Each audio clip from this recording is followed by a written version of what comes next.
mu ñëw Sénégal. Moi la première personne qui est Mbacké Dioum qui est là dans le studio. Voilà nee na Mbacké c'est un grand frère à lui et c'est un manager aussi pour lui parce qu'il aide beaucoup dans ce qu'il fait dans sa carrière. Surtout ici en Afrique. Et la deuxième personne c'est quelqu'un qu'il appelle son oncle, c'est-à-dire le grand Youssou Ndour. Donc il va nous dire pourquoi il est là pour travailler avec Youssou. Yeah. I think it was last weekend we had a concert in Paris. It was a live concert because I play live and my whole crew came from Lagos, so we had a good concert on Saturday. Donc dafa doon def benn concert Paris. Mbacké la semaine prochaine. Il était avec son band. He wants me to translate. Yeah, please go ahead. So, donc voilà, il faisait un concert à Paris la semaine passée et donc Mbacké l'a appelé pour qu'il vienne sur Dakar après son concert et c'est ce qu'il a fait. D'accord. Alors moom est-ce que xam na ni Sénégal xale yi dañu ko bëgg est-ce que xam na loolu? Do you know that in Senegal people love you, especially kids? Wow. Well, this is my first time here. C'est sa première fois ici. Donc I wouldn't be surprised, but at the same time too, I'm very overwhelmed and humbled. Il est pas très surpris, à la fois il est très content de savoir que les gens l'aiment bien et les gens aiment ce qu'ils font. I'm very much humbled by that. D'accord. Alors on a remarqué que depuis que muy def ay propre wayam ak ay duo ça cartonne. Ça cartonne. Dafa am secret ou pas? So they noticed that since you started doing your own songs and videos, it's been just blown up. So do you have a secret or anything that makes it so big?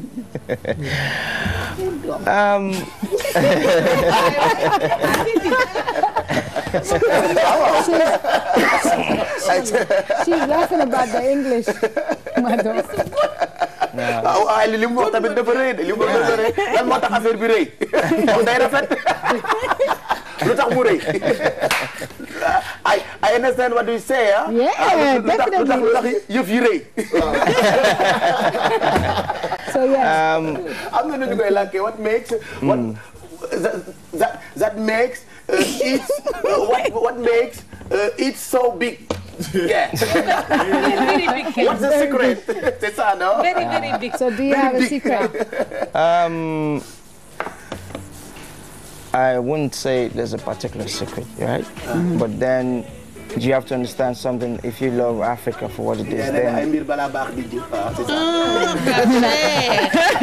amul secret particulier, mais bon, si tu as de l'amour pour l'Afrique, ton continent, alors loolu def inchallah.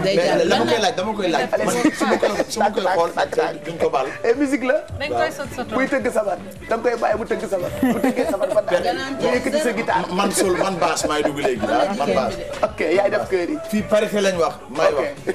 nee ko. Waaw. man ma ne lu tax su ma koy xool mu gis ci moom nit ku am diine. dama koy gis ci moom quoi nit ku gën a yaru David nit ku am diine quoi. est-ce que moom déjà loolu moom je sais pas. So he's asking a not so usual question. He's saying whenever he looks at you, he sees somebody who's really religious and humble. Are you that kind of person? Wow. Naturally, I'm a very private, quiet, reserved person. D'habitude, c'est quelqu'un de vraiment réservé, vraiment calme. I'm a very calm. One thing I like to thank you for that. It's not the first time. I always get that recommendation. Merci all the beaucoup time. d'avoir dit ça et c'est pas la première fois que les gens disent. For me, I believe that you're making music means that you should be responsible.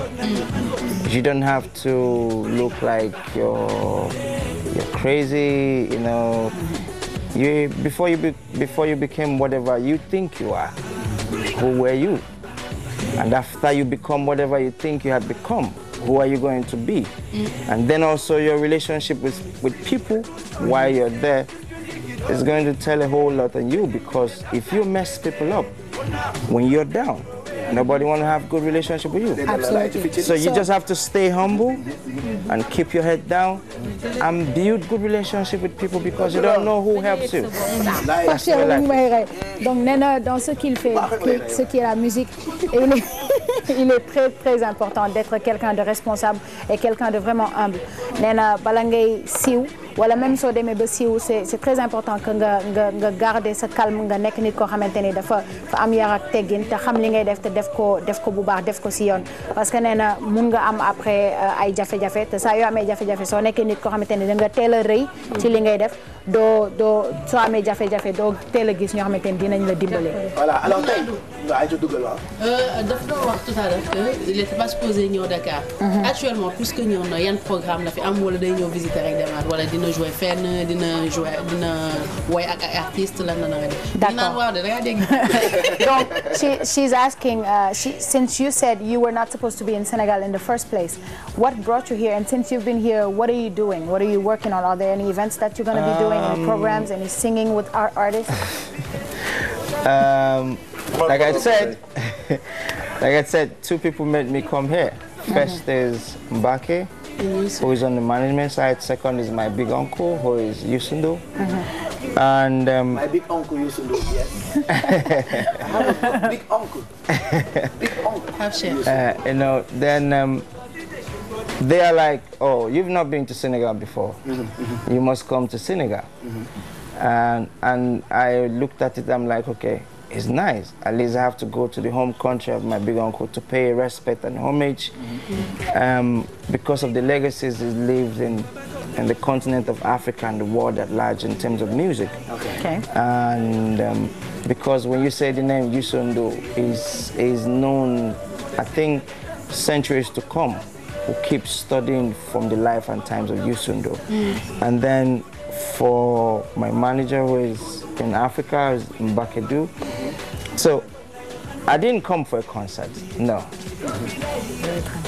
I had something more serious that I'm here for, which we don't talk about for now. Maybe a few weeks after, a month or two after, you're going to know about it. But for now, it's not for concert, it's not for any performances, it's not for all that. Even though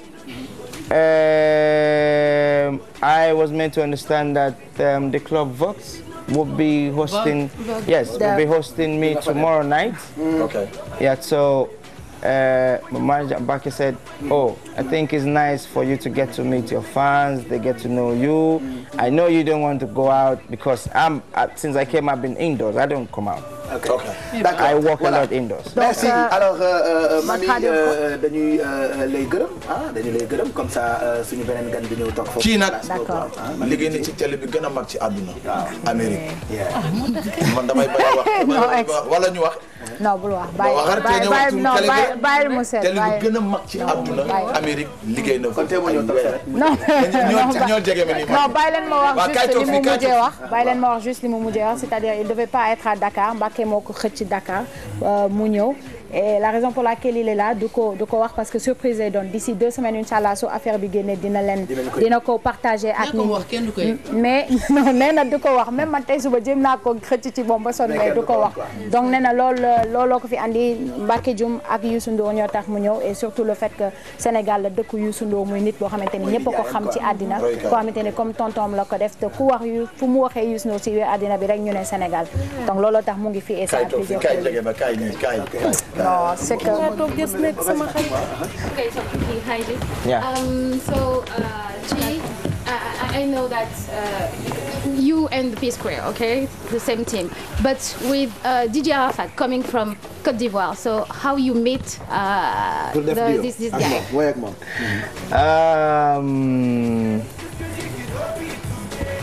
Arafat has been my friend and my brother. Okay. If you remember, it was 2009-10, I worked with Fali. Fali Poupa. And 2011-12, I worked with Cabo Snoop. Okay. And I've always been doing that. First is because I'm an African artist. Okay. I do not represent only Nigeria, I represent Africa. Okay. And for you to represent Africa, you need to explore. You need to reach out to people. You need to build the relationship and the connection between brothers and continents. And right. So having a DJ Arafat on the song, you know, DJ Arafat is more coupé décalé, which is like 135, 140. And then you have to slow him down to about 125. It's so phenomenal. Like, I've been happy because Africa loved the fact that we made it happen, because I listen a lot to my fans. Like, yo, so who do you want me to work with next time? No, I want to work this and that. And I'm like, okay. But then I also look out for, I don't just do collaborations because I make collaborations. You have to be successful in your area of music choosing. If you're Coupé décalé, then you should be #1. When I work with Fally, Fally is like #1 when it comes to rumba music. Come to Coupé décalé, you talk about Arafat. You are going to next time you are going to work with Youssou N'Dour because he's the #1. Well, you're the one saying that. Youssou N'Dour is not just #1 in Senegal. In Senegal. Youssou N'Dour is #1 when it talks of Africa.